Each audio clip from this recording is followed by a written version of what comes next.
Hey, Tony Gaskins here. Lord, give me wisdom, knowledge, understand, speak through the Lord's name. Jesus, I pray. One talking to y'all. Had started this video without getting my head right first, but I wanted to talk to you on this here, how to get over a relationship. And this honestly should be the #1 most asked question, because this is the thing that I have to touch on the most in coaching sessions, is getting over a relationship, because it is extremely hard. And reason being is soul ties are very strong. When you have an emotional connection, an emotional bond to someone, even if it is a toxic emotional connection, it is very hard to let go. And trying to rationalize and reason and find the strength to move on is not easy at all. And that's why a lot of relationships, double back and in and out, because just resetting the brain and moving on is one of the hardest things that you're going to have to do, but it is very necessary. So first, what you have to understand, when it comes time to get over a relationship, this means that you have exhausted all options to make the relationship work. You're not getting over a relationship if you plan to go back, if you're on a break, if you plan to do some counseling. You're not getting over the relationship. You don't want to get over it if you're going back, because if you're going back, you want to go back wanting to make it work, not going back with a don't care attitude because you're over it. So the first step that you will take to get over a relationship is to get distance.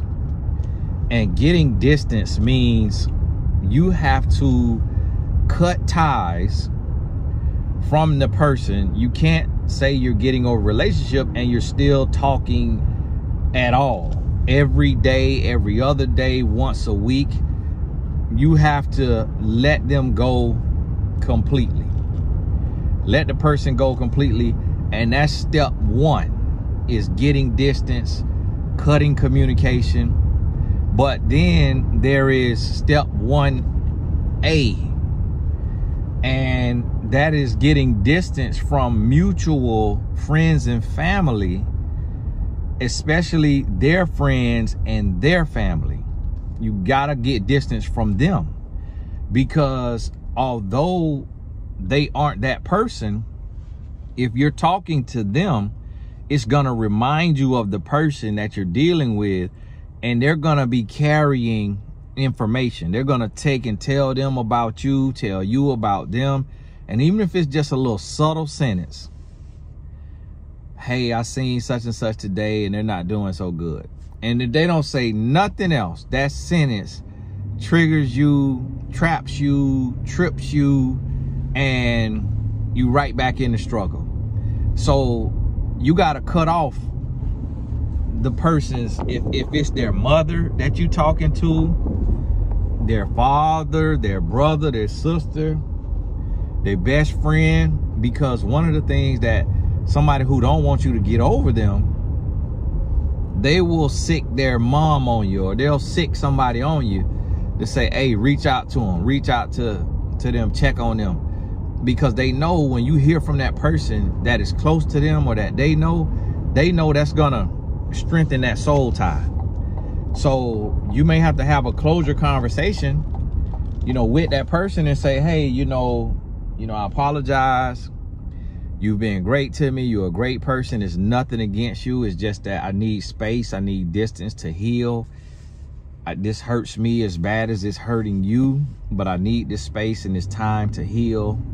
And I got to get distance, because this is something that when I talk to you, I'm thinking about them, and I can't heal like that. I can't move on like that.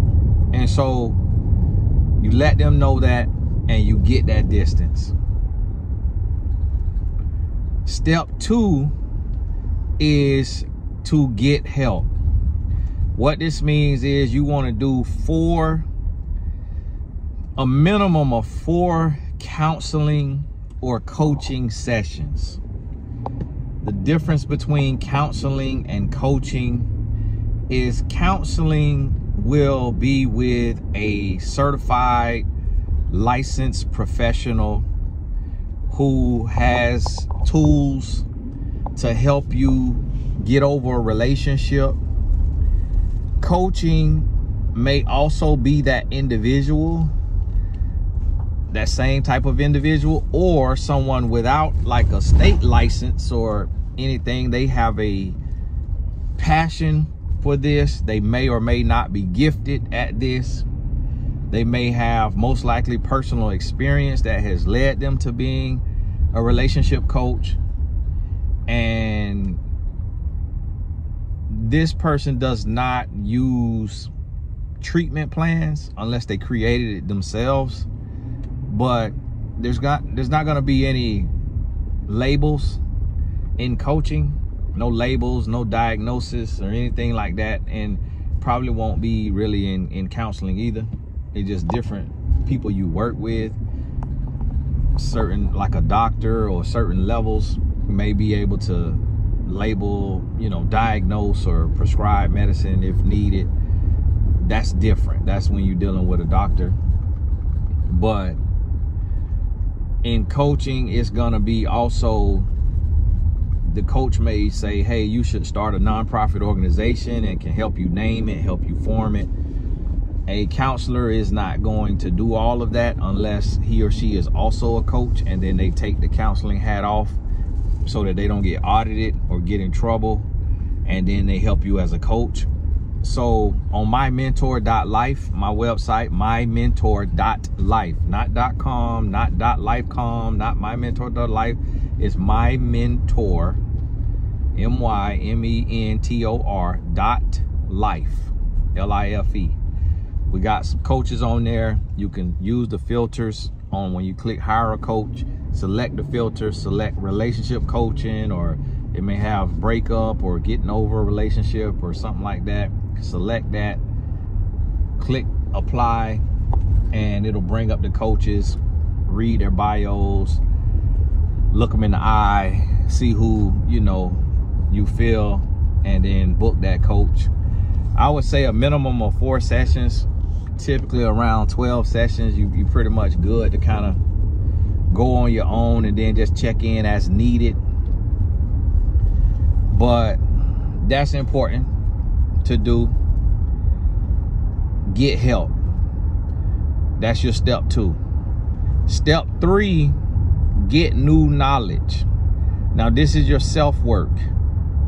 This is where you're reading the books. You're reading books. You're taking online courses. So you might want to read A Woman's Influence, a book like that, helping you learn self-worth, self-esteem, what's really needed. Male and female can read that book, and then there'll be other books that are suggested to you by Amazon. That's ebook, audio book, print book, whichever you want. Then courses. Getting new knowledge. The purpose of getting new knowledge is, what this does is, you have some beliefs that kept you in that relationship longer than you should have stayed, or maybe you left on time. But there's some messaging that we get in life that may be like, oh, this right here is a part of love, this is a part of this, and it may be toxic. It may be toxic love, it may be toxic, a toxic relationship trait. There's things that we believe about ourselves and about relationships that we're labeling it, we're mislabeling it, and we're calling it something that it's not. And that's what this new knowledge will allow you to do. It'll allow you to replace what you thought you knew with what you should know. And so you get that new knowledge. Step 4 is working on you. Work on you. What I mean by this is where you want to start something. We'll say invest in you. We'll change that. Invest in you. This is where you're working on your brand. If you got a company that you own, you putting everything into it to take it to the next level. If you're in a career field, you trying to advance, elevate, get a promotion, or just be the absolute best you can be, taking continued learning, courses, certifications, you really putting in the work to work on you, invest in you. That's step 4. And the reason why you're doing this is because you don't want to go down, you don't want to go backwards, you don't want to stay still. You want, when your ex look at your LinkedIn page, you want your ex to see that you popping. When your ex look at your Instagram reels and your TikToks, you want your ex to see that you popping. And that ties into step 5. Step 5 is working on you. So step 4 is investing in you. We changed that. That's building your brand. Step 5 is working on you. This, what I mean by working on you, is this where you working on the body. If you notice the 3 B's, brains, brand, body. The brains, that's getting new knowledge. That's healing, getting new knowledge, working with it. That was the first few steps. Then the brand, that was step 4. You building your brand. Then step 5, where you are working on you, this is the body. This where you need to get as close to a set of abs. You need to get as close to 6-pack of abs as you can get. As close as you can get. You need to be as close to some track legs. When I say track legs, I'm talking about, you know, the runners. You need to be, look up college track or professional track athlete, 100 meter. You might not want 100 meter legs. You might want the 400 meter legs, 800 meter legs. 100 meter legs will work too now. They muscular, you know. But that you want to get as close. So if that means you need to hire a trainer, hire a trainer. Hire a trainer that is of the same sex and heterosexual. So if you are a heterosexual male, you need to hire a heterosexual male trainer. If you are a heterosexual female, you need to hire a heterosexual female trainer. Training is very intimate. And a lot of people, when they hire a trainer that likes their gender, they end up sleeping with their trainer. You don't want to be leaving a bad relationship and going into a situationship. The same thing with your coach, the person that you hire. When you hire somebody, you need to hire somebody that is unavailable. So if you are going to hire, if you're a woman and you're going to hire a man, you need to be hiring a gay man. If that's, you know, your stylist, if that's, you know, you all right with that, you know, religious beliefs and all this different stuff people have in there. Or you need to hire a married man or a heterosexual woman or a married woman. Because you're not going to know a person, you know, preference just by looking at a picture. But once you get to talk to them and you find out, and it's not to say that they're going to hit on you. This is just a rule of thumb when you're vulnerable and you're healing. Because you can hire somebody who is available, but if you healed and you healthy and they're healed and healthy, then y'all all right. And y'all could be a match made in heaven. But you don't want to do that until you healed and you healthy. You don't want to hire somebody that you could be attracted to and have a chance of being in a relationship with if you're vulnerable. You know, you feeling weak and vulnerable. So understand that right there. So I want you to think about this here. And these 5 steps. And you working on your body on this step 5. And this is going to help you all over because it's going to make you feel more confident. You're going to feel happier.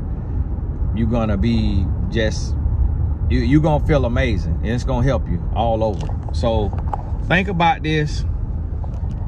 Process this right here. Get this in your spirit. Listen to this 10 times all the way through. Write down some notes. Get your journal. Get your notebook. Write down some notes. Create you a healing plan, healing strategy, and go ahead and do the work. Somebody got this little car. I ain't never seen no little car like that. It looked like a little squish van. It's like a little miniature van. Look like from a little movie, like a little cartoon. God bless them. I should have pulled over there, just looked them in the face just to see what they look like driving that little thing. Lord forgive me. Lord forgive me. God bless them. Lord bless them. Lord, let's get a full-size van one day, Lord, in the name of Jesus. Y'all forgive me.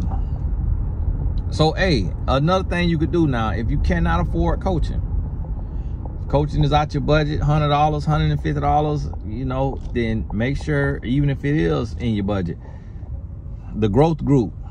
We meet monthly, life, love, and business topics, and we have bonus sessions. The growth group, we have a session coming up, I believe tomorrow night is our first session, and then we got a bonus session on Thursday night. So tap on in with the growth group. I'm gonna put the link in the description. We building that up. We building the growth group up to 1,000 members. The reason why we building to 1,000 members is because I want us to be able to do in-person live sessions, and I want us like a live annual conference that all the members come out to, network, grow, learn, hear topics and teachings from members within the growth club. It's the growth club. I be calling it growth group. And also retreats, multiple retreats a year that'll be led by different coaches. We might do a retreat every month of the year, and just because it's only like 24 people that can go, and not everybody will be able to go. And then if we get to where they selling out, then we'll start doing 2, 3, 4 retreats. It'll be led by different coaches, and really it'll just be a getaway, just a vacation, nothing deep. Yeah, you can have some conversation and stuff like that, network and help each other. And to also have local chapters. The Growth Club will have local chapters once we get to 1,000 members. The local chapters will be where we'll have a chapter head and some, you know, assistance and help, to where y'all just meet up for a little brunch, a little dinner, you know, pitch in, rent a little spot, just network, collaborate, work with each other, you know, work out with each other, walk, run, do little 5Ks, 3Ks with each other, events with each other, just really build. We'll have, you know, men and women in this. You never know, you might meet the love of your life in this here. And so we pushing. Well, I think we over 200 members right now, so it's gonna take us a while, because a lot of people, you know, it's not $47 a month. That's a commitment. But we building something much bigger than just monthly Zoom calls. But we got to have enough members to be able to make it happen, so that we don't have just, you know, 2 people in a chapter and trying to do a retreat and can't even fill it out because you need 8 people on the retreat. But then once we get the group full, then we will hopefully have some travel agents, some certified travel agents in the group that can take over the retreat planning. And I don't have to use the company I'm using for the Bali retreat. I'll be able to use the certified. And listen, when I say travel agent, I am not talking about the MLM now. If you in the MLM travel company, that's not what I'm talking about. So if you want to be a travel agent, go get your little certification or little whatever it takes to get set up as a travel agent. Get your little agent number and all of that. Not the little MLM dream travel thing. No, that's not what we talk about. God bless you. God bless you. I ain't picking on you. Make your money. Get your little bag. Hey, God bless you. But no. I want a real travel agent. So, because we're finna have people flying on the wing of the plane to the other country, and then they got pull up to their hotel. It's a brothel. They thought they was gonna be in a 4-star hotel. They in a brothel, and they're walking there, people grabbing on their booty and breasts, thinking they coming to get felt on. We're not doing that kind of travel agent. We want real travel agent. So listen, and then within the group, we will hire. This will be a community. So CPAs, tax preparers, realtors, brokers, all this type of stuff in the group will have an ecosystem to be able to help each other. Graphic designers, web developers. But the thing about it is, ain't nobody eating off nobody. Everybody, you got to be an active member. And even if you hire somebody, if they membership ain't active, fire them. Fire them. Because the thing about it is when people invest in themselves, it lets you know where they mind at. It lets you know where they mind at. And when you're working with somebody that's willing to spend money on themselves, invest in themselves to be a part of something, and people paying way more than that. People paying thousands of dollars a month to be a part of masterminds. You know, so this like a mastermind, but it's group coaching. The reason why I'm not doing the chat is just because people fall off every month, and I don't want to have to be trying to monitor a chat of who is an active member and who isn't. Whereas with the course, if somebody don't make their payment, it deactivates their membership. So when I send out the email for the next call, they don't get it. They don't receive it. So that's easier for me to manage. And then y'all could connect with each other as you introducing on the calls. You could put your name and email address and what you do in the chat. And then people who need your service or want to connect with you, they can just copy it down for themselves. And y'all could chat like that. Everybody grown. And just make sure you don't spend no money with nobody that sound funny or do nothing. And if anything sound funny, you let me know, and so I can kick them out the group and let you know if it's legitimate or not. Because you will have a few devils sign up to prey on people. So gotta be mindful of that. But hey, this Tony Gaskins. God bless you, and we'll talk soon. My wife drove my car home, and she feel comfortable pulling it in the garage, so she left it outside. I respect that, baby. Hey, let me pull it in there if you don't feel comfortable. Now we scraping the other side of my car. Hey, God bless you. We'll talk soon.